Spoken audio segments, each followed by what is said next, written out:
Kasus temuan mayat wanita di sebuah kos-kosan di Grogol, Petamburan, Jakarta Barat pada Rabu 29 Juli malam ternyata bermula dari konflik sepasang kekasih. Korban bernama Muzalipah tewas dibunuh kekasihnya Endang seusai mempergoki chat WhatsApp dari wanita lain di handphone pelaku. Kami Subdit Resmo mendapatkan laporan informasi dari warga. Lalu kami mendatangi TKP. Di sana kami sudah menemukan adanya jasad wanita yang berlumuran darah, di mana di kepalanya sudah ada luka akibat benda tumpul.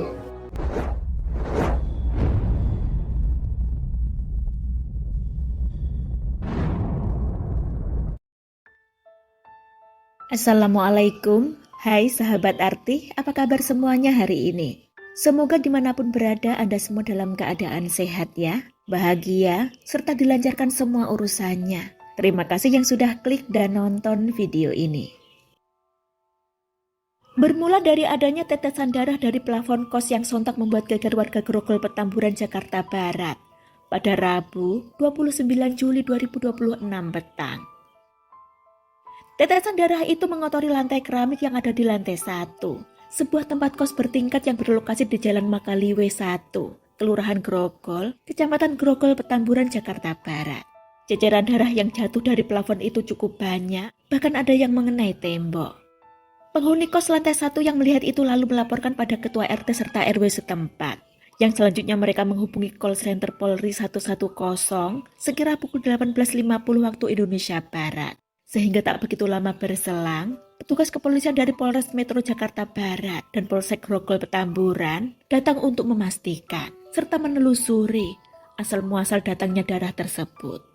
Yang ternyata dari sebuah kamar yang tepat berada di atas kamar itu, yakni dari kamar nomor 10 yang ada di lantai 2. Namun saat naik ke atas, polisi mendapati pintu kamar itu dalam keadaan terkunci atau tergembok dari luar, dan begitu pintu didobrak, didapatilah seorang wanita dalam kondisi bersimbah darah di atas kasur, sudah tak bernyawa.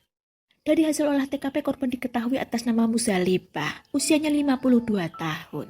Ia berasal dari Depok, Jawa Barat.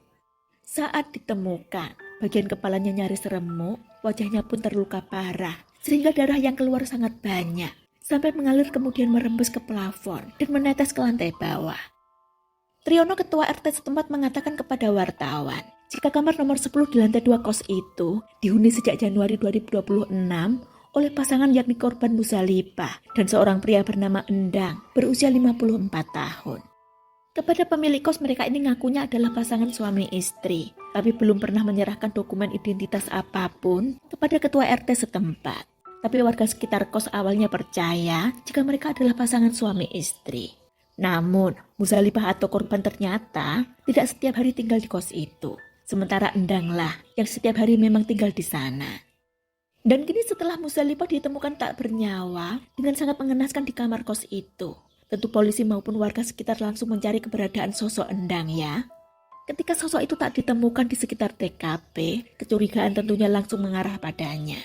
Apalagi setelah hasil olah TKP disimpulkan, ditambah keterangan dari para saksi di sekitar TKP yang mengatakan sempat mendengar suara cekcok dari dalam kamar tersebut, lalu hening sebelum korban ditemukan tewas.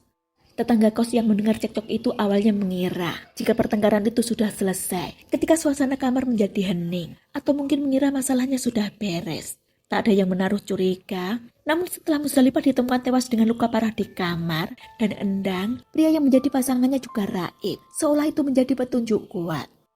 Ditambah dari pemeriksaan CCTV di sekitar lokasi yang menampilkan sosok Endang tampak pergi dengan motor meninggalkan area kosan tersebut. Karena itulah petugas langsung memburu Endang yang diduga telah kabur. Malam itu juga, sekira pukul 23.00 waktu Indonesia Barat, akhirnya Endang diketahui keberadaannya, yang ternyata sembunyi di rumahnya yang ada di kawasan Cilandak, Jakarta Selatan. Tapi sayangnya saat hendak ditangkap, Endang sempat melawan petugas. Oleh karenanya kedua kaki pria itu diberikan sentilan timah panas oleh para petugas. Endang, pria 54 tahun warga Cilandak, Jakarta Selatan ini, yang dicecar pertanyaan dengan bukti-bukti yang ditemukan di TKP, tak bisa mengelak lagi. Endang mengakui dialah yang telah membunuh Muzalipah. Dengan tertangkapnya pelaku ini, akhirnya terbongkarlah rahasia hubungan antara pelaku dengan korban. Dari keterangan pelaku, ia dan korban ternyata bukanlah pasangan suami istri, tapi sepasang kekasih gelap atau pasangan selingkuh. Endang masih memiliki istri sah, begitupun korban Muzalipah juga masih memiliki suami sah. Namun Endang yang bekerja di kawasan Grogol Petamburan memang memilih ngekos di kamar yang menjadi TKP pembunuhan tersebut. Sementara korban yakni Muzalipah tidak setiap hari tinggal bersama Endang di kos itu. Tapi, supaya saat nginep tak dicurigai warga sekitar, mereka sengaja ngaku sebagai suami istri, baik kepada pemilik kos, ketua RT setempat, ataupun warga sekitar. Sampai tibalah pada hari berdarah itu, Rabu 29 Juli 2026 sore.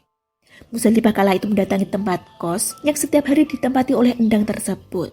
Nah, ketika sedang bersama di kamar kos, tiba-tiba Muzalipah yang tengah memegang ponsel milik Endang kaget saat ada pesan WA dari perempuan lain ke ponsel Endang. Apalagi isi pesan tersebut menurut Muzalipah cukup mesra serta menimbulkan tanda tanya. Lantaran merasa cemburu sekaligus curiga, tanyalah Muzalipah kepada Endang siapa wanita itu dan ada hubungan apa dengan Endang. Yang dijawab oleh Endang, katanya tidak ada hubungan apa-apa. Sayangnya Muzalipah tidak percaya. Ia tetap yakin wanita itu punya hubungan spesial dengan Endang. Karena itulah mereka lalu cekcok di kamar kos di lantai 2 itu. Bahkan suara keributan tersebut sempat didengar oleh tetangga kos sebenarnya. Tapi lagi-lagi mungkin sudah jadi kebiasaan warga di kota besar ya, yang terbiasa acuh dengan lingkungan sekitarnya. Tak ada yang berusaha melerai ataupun sekedar menegur agar tak berisik. Maka saat suara cekcok itu pun tiba-tiba terhenti dan menjadi hening, juga tak ada yang merasa curiga. Yang diduga kala itulah kemungkinan korban sedang meregang nyawa setelah dianiaya pelaku. Masih dari keterangan pelaku kepada penyidik, katanya saat cekcok itu korban yang lebih dulu mengambil palu besi hendak memukulnya, namun berhasil direbut oleh pelaku ini. Selanjutnya dengan palu itu pula lah, pelaku memukul ke arah kepala serta wajah korban sebanyak 4 kali dengan begitu beringas. Yang mana pukulan bertubi-tubi itu lantas membuat korban seketika ambruk bersimbah darah di atas kasur. Melihat itu Endang panik, lalu keluar kamar mengemboknya dari luar. Lalu ia meninggalkan kos dengan motor pulang ke rumahnya di Cilandak, Jakarta Selatan. Awalnya pelaku atau Endang ini berencana akan memikirkan dulu atau mencari sebuah cara untuk mengatasi jenazah korban. Tapi sebelum ia sempat berbuat lebih jauh lagi, polisi lebih dulu menangkapnya. Sementara itu, dari tertangkapnya pelaku, tugas telah menyita sejumlah barang bukti. Di antaranya, sebuah palu besi, 2 unit ponsel, tas, dompet, perhiasan, kain, topi, sarung tangan, serta 1 unit sepeda motor. Seluruh barang bukti tersebut telah diamankan guna kepentingan penyidikan. Kini Endang pria Parubaya ini sedang menjalani proses penyidikan lebih lanjut di tahanan Polda Metro Jaya. Dan atas perbuatannya ini, ia akan dijerat dengan pasal 458 Kitab Undang-Undang Hukum Pidana tentang pembunuhan dengan ancaman hukuman maksimal 15 tahun penjara. Lagi-lagi perselingkuhan berujung maut ya, tapi kok ya makin banyak yang selingkuh. Semoga kisah ini bisa kita ambil hikmahnya, serta menjadi pembelajaran berharga. Sekian, terima kasih waktunya, jaga diri semuanya. Wassalamualaikum warahmatullahi wabarakatuh. See you.